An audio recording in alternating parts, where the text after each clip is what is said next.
Klinik. Nama saya Abdul Akbar.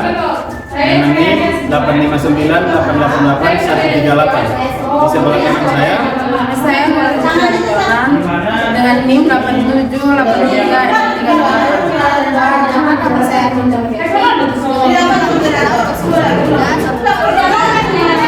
dan di sebelah kiri saya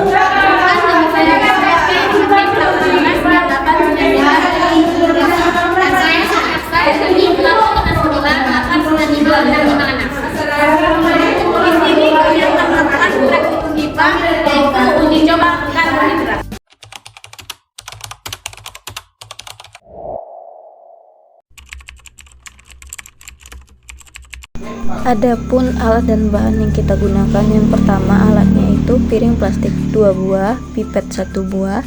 Bahannya itu ada pisang 1 iris kecil, apel 1 iris kecil, nasi 2-3 butir lebih, telur rebus bagian putihnya 1 iris kecil, tahu putih 1 iris kecil, margarin seujung sendok, biskuit 1 potong kecil, tepung terigu 1 sendok kecil, gula pasir 1 sendok kecil, kentang 1 iris kecil, larutan iodium sebanyak 0,1 m atau 10 ml.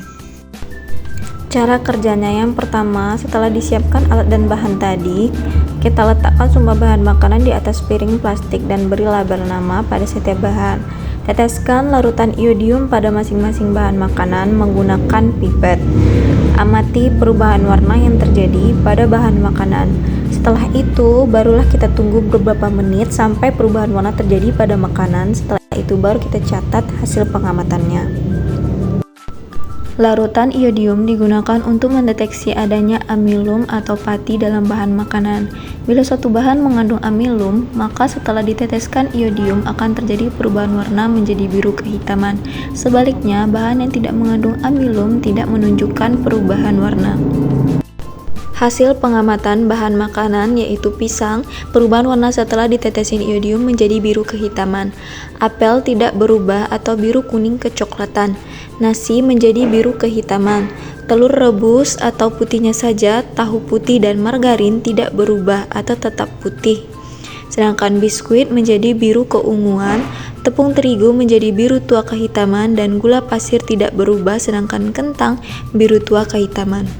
Maka dapat kami simpulkan bahwa makanan yang menunjukkan perubahan warna menjadi biru kehitaman setelah ditetesi iodium berarti mengandung karbohidrat atau amilum. Sedangkan bahan makanan yang tidak berubah warna berarti tidak mengandung karbohidrat atau amilum. Bahan positif karbohidrat itu terdiri dari pisang, nasi, biskuit, tepung terigu, dan kentang. Sedangkan bahan negatif karbohidrat yaitu apel, telur putih, tahu putih, margarin, dan gula pasir. Cukup sekian praktikum uji karbohidrat dari kelompok 3. Kami tutup dengan Assalamualaikum warahmatullahi wabarakatuh. Selanjutnya kami akan melakukan praktikum uji lemak. Adapun bahan yang kami gunakan Yaitu ada santan, minyak goreng, jagung, kacang tanah, pepaya, margarin, susu, kemiri, wortel, air, singkong, seledri, sedotan, senter, korek, sama lidi. Alat dan bahan yang kita gunakan yaitu 1 piring plastik, pipet, kertas coklat ukuran 10x10 cm boleh lebih, lampu senter, lilin, sendok kemiri 2 butir, margarin, wortel, seledri, biji jagung kering, singkong kering, kacang tanah kering 3-5 butir, pepaya, santan, minyak goreng, susu, dan air. Prosedur kerjanya, yang pertama telah kita siapkan beberapa potongan kertas coklat atau kertas kacang untuk setiap sampel makanan. Haluskan atau potong kecil-kecil beberapa bahan makanan seperti kemiri, biji jagung, kacang tanah, wortel, seledri, singkong, dan pepaya. Ambil sedikit sampel makanan, lalu gosokkan pada permukaan kertas coklat atau kertas kacang tadi. Untuk bahan cair seperti minyak, santan, susu, dan air diteteskan sebanyak 1-2 tetes saja menggunakan pipet pada kertas coklat. Lalu panaskan perlahan margarin di atas lilin itu menggunakan sendok. Lalu letakkan di kertas uji di dekat lilin. Tidak terlalu dekat agar tidak terbakar. Setelah itu barulah kita amati apakah terbentuk noda transparan atau bercahaya dengan bantuan lampu senter. Setelah semua selesai, catat hasil pengamatannya. Hasil pengamatan bahan makanan kemiri meninggalkan noda tembus cahaya berarti mengandung lemak. Margarin, noda transparan sangat jelas mengandung lemak berarti. Kacang tanah muncul noda berarti mengandung lemak.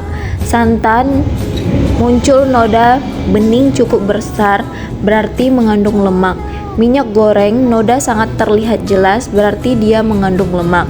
Susu ada noda samar dan tergantung jenis susunya masing-masing berarti mengandung sedikit lemak.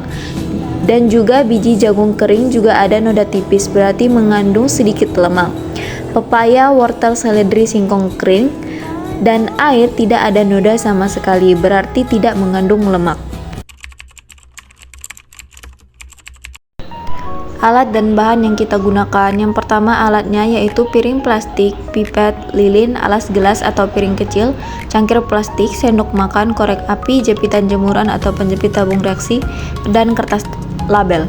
Bahan yang digunakan yaitu air kapur 10 ml, air 10 ml, gula pasir 1 sendok, putih telur rebus, roti 1 iris kecil, tempe 1 iris kecil, daging ayam 1 iris kecil, tepung terigu 1 sendok makan, tembaga sulfat, bulu ayam 1 helai, seledri 1 batang, dan kangkung 1 batang. Cara kerja uji pembakaran atau bau protein terbakar. Yang pertama, nyalakan lilin, jepit bulu ayam menggunakan penjepit, lalu bakar bulu ayam di atas nyala api dan amati bau yang dihasilkan sebagai kontrol protein positif. Ulangi membakar bahan makanan lain seperti tempe, roti, daging ayam, putih telur, seledri, dan kangkung. Catat hasil pengamatan baunya. Dan untuk uji kimia atau uji biuret sederhana, 1. Letakkan masing-masing sampel makanan pada piring, tambahkan 1 pipet air kapur ke setiap sampel, dan tambahkan sedikit tembaga sulfat ke setiap sampel. Amati perubahan warna, bila muncul warna ungu atau violet berarti sampel mengandung protein. Hasil pengamatan uji pembakaran pada sampel bulu ayam, bau bulu terbakar, sedangkan putih telur bau seperti rambut atau bulu terbakar. Daging ayam, bau daging terbakar khas protein. Tempe berbau hangus bercampur bau protein. Sedangkan roti aroma hangus biasa. Tepung terigu bau hangus tepung. Seledri tidak berbau protein terbakar. Kangkung tidak berbau protein. Gula pasir bau karamel tidak berprotein.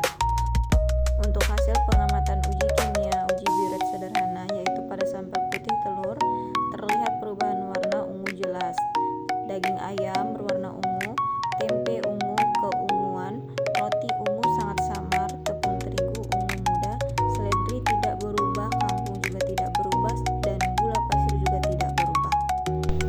Dapat disimpulkan bahwa berdasarkan uji protein yang dilakukan, bahan makanan yang mengandung protein adalah putih telur, daging ayam, tempe, roti, dan tepung terigu. Sedangkan bahan yang tidak mengandung protein yaitu gula pasir, seledri, dan kangkung. Cukup sekian praktikum uji makanan.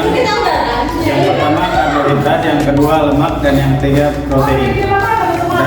Dari kelompok 3, kami tutup dengan Assalamualaikum warahmatullahi